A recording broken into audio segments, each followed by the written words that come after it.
Hello friends, today we will study about the topic informal organization, informal economy, informal sector. According to Anthony Giddens, the term informal economy refers to a transaction made outside the sphere of regular employment, sometimes involving exchange of cash for service provided, but also often involving the direct exchange of goods and services. Hence, work is not necessarily paid. Housework,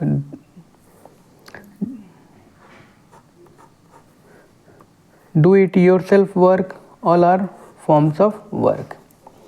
J. Keith Hart identified following characteristics of informal sector that make workers in this sector different from formal sector. First one is low level of skills. Workers in this sector have low level of education and thus they have low skill. This is the reason why they are engaged in job involving low technology. Workers in the formal sector have high degree of skill and their position in the labor is better. Easy entry. Getting work in informal sector is comparatively easier than in formal sector. Able-bodied person, irrespective of the skills possessed, can become a day laborer. With minimum investment, the same person can become a street vendor and sell his wares at the market. The person need not have money to invest in shop. In this way, the informal sector is able to absorb more workers who would normally not get any work because they are either not qualified or they do not have capital to invest in business.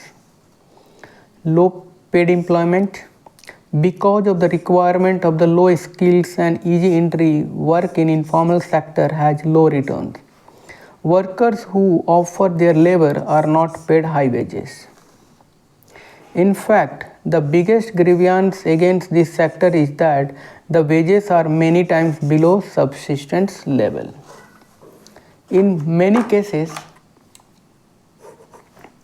low wages drive other members of the family into the informal workforce because the main wage earned is not sufficient for sustaining a household.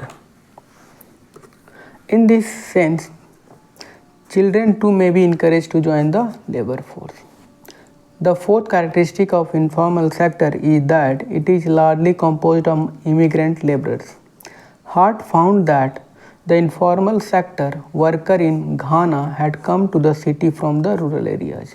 As mentioned earlier, work in India, we can also witness that in Mumbai and Delhi, migrants are mostly from UP, Bihar and other poor states. As mentioned earlier, workers and small traders in the city came from the rural area in the search of livelihood.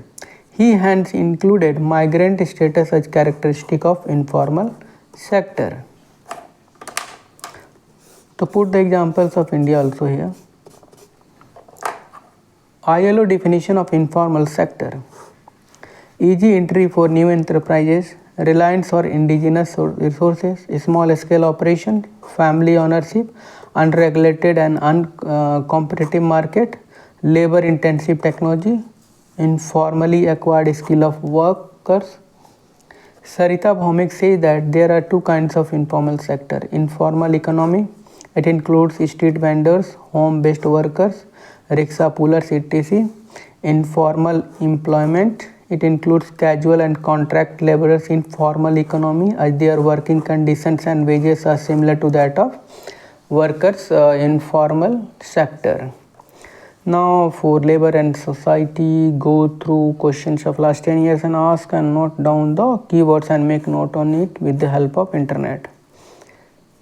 For example, make note on globalization, self-help group, new labor codes, labor commitments, informalization of labor, industrial democracy, feminization of labor in informal sector, etc.